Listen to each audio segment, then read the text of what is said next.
안녕하세요. 대회에서 로보미 기업종 분석만 2,000개 이상 진행한 멘토 박태욱입니다. 자, 오늘 모바일 어플라이언스 볼 건데, 금일 모바일 어플라이언스가 6% 정도 하락을 하면서 조정을 받아주고 있는 모습입니다. 오늘 볼 내용은 모바일 어플라이언스의 이제 장기 이평선의 지지 라인에 대해서 좀 말씀을 좀 드릴 거고요. 해당 라인이 깨진다라면 우리가 이전에 말씀드렸던 매물대 지지 라인 그 부분까지 내려올 가능성이 매우 높겠죠. 그래서 해당 부분에 대해서 다시 한번 복귀하는 시간을 좀 가져보도록 할 거고요. 새로 나온 기사를 좀 본다라면 머스크의 이제 FSD에 대한 소송건 이거에 대한 건 리스크로 우리가 안고 가야 되겠죠. 해당 리스크가 이제 소송에 대해서 부정적인 내용들이 나온다라면 전체적으로 자율주행 테마 즉 FSD에 대한 부분들도 부정적으로 나올 것이고 그런 부분들이 모바일 어플라이언스에게 부정적으로 작용을 하면서 자율주행 테마 전체적으로 좀 수급이 위축되면서 매도세가 나오는 경우가 있을 수 있으니 그 리스크들도 우리가 체크를 하면서 가야 된다라고 말씀을 드릴 수가 있겠고, 또한 중국 로보택시에 대한 기사들도 있어서 해당 부분들에 대해서 이제 상승의 모멘텀이 앞으로 나올 수 있는 부분들을 우리가 보면서 일정이 나온다라면 그 일정들도 체크해야 된다. 해당 부분들을 말씀드리면서 금일 영상 진행하도록 하겠습니다. 자, 해당 영상 본격적으로 시작하기 전에 앞서서요, 저희 대기업에서는 해당 종목뿐만 아니라 전 종목 모두 꾸준히 추적하고 분석해 드리고 있으니까요, 구독과 좋아요 한 번씩만 눌러주시고 영상 시청해 주시면 감사할 것 같습니다. 자, 바로 본론으로 들어가서 볼 건데, 자, 우선 보기 전에 하나만 좀 말씀을 드리고 갈게요. 제가 저번 시간에 말씀드린 거를 짧게만 좀 정리하고 간다면, 제가 마지막으로 리뷰를 했을 때가 4월 24일 요 날입니다. 요 양봉 나오는 날. 이날 마지막으로 좀 리뷰를 했는데, 이때 말씀을 드렸던 내용은 이 장기 변일년 장기 이평선을 돌파를 해주고 난다면, 돌파해서 안착을 해준다라면 추가적인 상승의 모멘텀이 나올 수 있다라고 말씀을 드리면서 해당 라인들만 이탈한다면 여기서 변동폭이 좀 크게 나오더라도 우리가 잘 대응을 할 수가 있겠고, 뭐 매물대 지지 라인들을 돌파한다면 우리가 크게 봤을 때 2020년부터 고점이 쭉 내려오는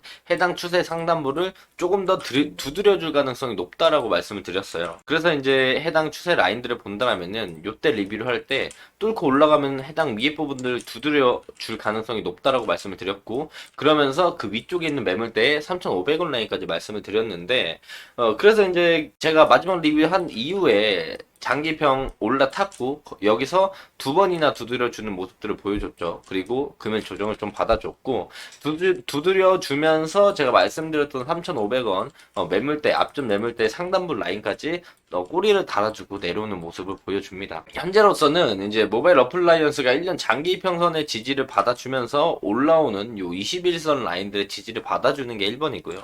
해당 라인들이 이탈한다면 제가 저번 영상에서 말씀드린 것처럼 해당 매물대 라인까지 좀 내려올 가능성이 있으니까 우리가 이쪽 부분과 이쪽 부분으로 이분할을 좀 생각을 해보면서 이 저점만 깨지 않는다라면 이쪽 저점을 리스크 관리 라인으로 잡고 눌림목을 공략을 하면 여기서 반등 나오든 여기서 반등 나오든 눌림목을 공략할 수 있는 이분할 전략들을 가져가는 것도 하나의 나쁘지 않은 방법 중에 하나라고 말씀을 드릴 수가 있겠고요. 해당 레인지를 좀 잡았던 건 우선 장기 평선 라인들과 그 이전에 계속 지지를 받아줬던 해당 매물대 라인들이라서 말씀을 드린 것도 있고요. 그 하단에 대한 매물대 라인들 이쪽 부분들을 말씀드린 건 주가가 그 이전에 좀 지지를 받아줬고 최근에 대한 모습들을 본다면 요 라인들의 돌파 여부에 따라 이제 주가가 변동폭이 커지면서 또 지지를 받아주는 그런 라인들이 형성이 되었기 때문에 해당 매물대 레인지를 좀 해당 라인으로 체크를 했다라고 보실 수가 있겠고요.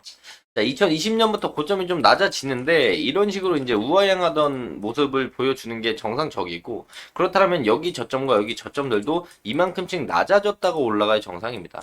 하지만 2023년 이후로 저점들이 그렇게 더 이상 해당 기울기만큼 낮아지는 모습을 보여주지는 않아요. 저점이 완만하게 내려가면서 어느 정도 좀 바닥을 좀 다지는 모습들을 보여주고 있기 때문에 이번에 조정을 받는다라고 한다면 이번 저점을 깨지만 않으면 우상향의 추세의 모습으로 해당 추세의 상단부를 돌파해 줄 수 있을 가능성이 매우 높다라고 말씀을 드릴 수가 있겠고, 이 또한 또 이제 내려올 때 계단식으로 내려오는 모습을 많이 보여줬기 때문에 주가가 올라간다라고 한다면 이 계단식이 매물대 라인들을 한 번에 뚫어줄 수 있을 가능성은 높진 않다. 엄청난 이슈가 나온다면 한 번에 주겠지만 만약에 뚫어준다고 하더라도 조정받고 올라가고 조정받고 올라가고 이런 모습의 계단식의 상승, 파동을 그리면서 올라가는 모습들을 그려줄 가능성이 매우 높다라고 말씀을 드릴 수가 있습니다. 그래서 모바일 어플라이언스도 한 번에 올라가는 모습들보다는 우선 추세를 뚫어주는 게 1번이고요. 2번은 뚫고 지지를 받아준 다음에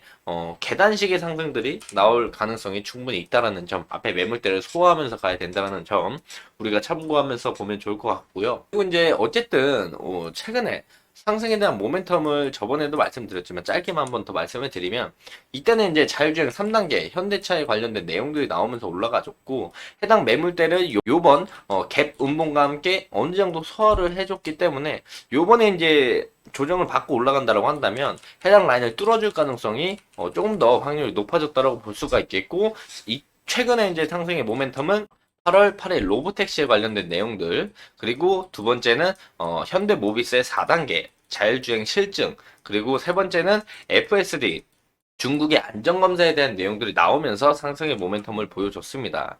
그래서 오늘 나온 기사에 긍정적인 걸 하나 본다라고 한다면 해당 부분을 좀 볼 수 있을 것 같아요.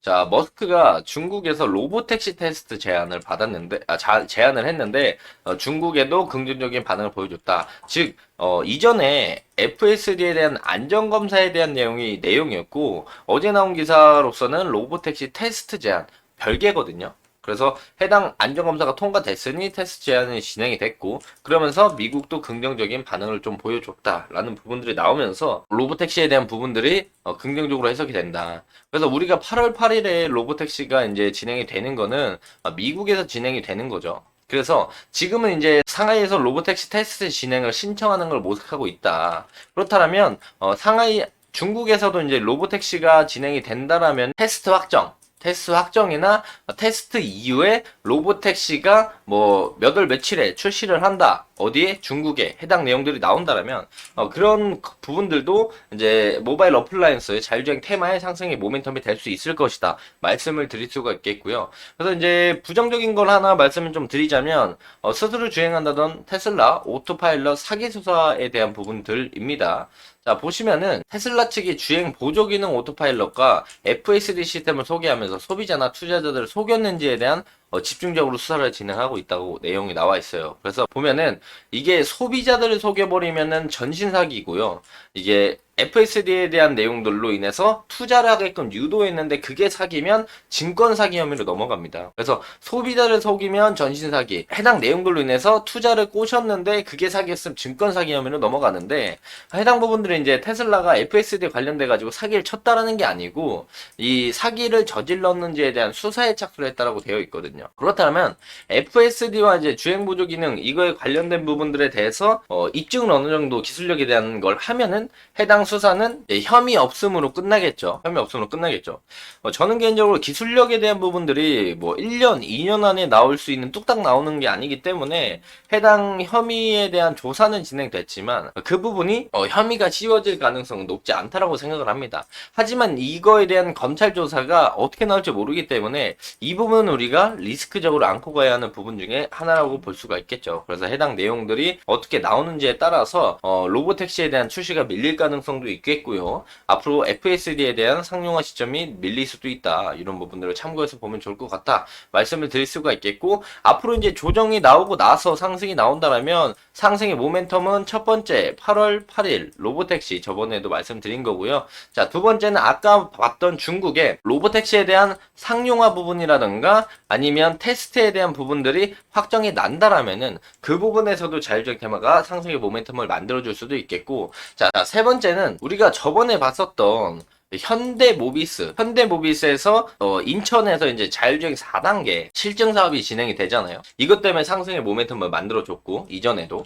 그래서 이 실증 사업이 2025년 상반기까지가 진행이 되는데, 이 부분들이 실증 테스트가 앞당겨지거나 아니면은 실증 사업을 끝내고 나서 5단계나 아니면 4단계에 대한 상용화 부분에 대한 내용들이 나온다라고 한다면 그 부분에 또 엮이면서 자율주행 테마가 상승을 하면서 모바일 어플라이언스가 또 주목받을 수 있다는 점을 우리가 인지하고 체크를 하고 있으면 좋을 것 같다라고 말씀을 드릴 수가 있겠고요. 그래서 조정 이후의 상승 모멘텀들은 그런 것들이 있다라는 거를 생각을 좀 하시고, 만약에 조정이 나올 때 우리가 정확히 눌림의 라인들이 어디까지 나올지 모르니 이 분할에 대한 전략들도 생각해 보는 건 나쁘지 않은 방법 중에 하나고, 해당 저점이 이탈하게 된다라면 우리가 리스크 관리하는 것도 하나의 방법 중에 하나다 말씀을 드리면서 금일 영상 마무리하도록 하겠습니다. 자, 해당 영상은 제 개인적인 견해가 많이 담겨 있기 때문에 투자자분들의 주관적인 생각 그리고 제가 말씀드린 해당 내용들을 토대로 현명한 선택을 하시면 좋을 것 같습니다. 자, 금일 영상이 조금이나마 도움이 되셨다라면요, 구독과 좋아요 한 번씩만 눌러주시고요,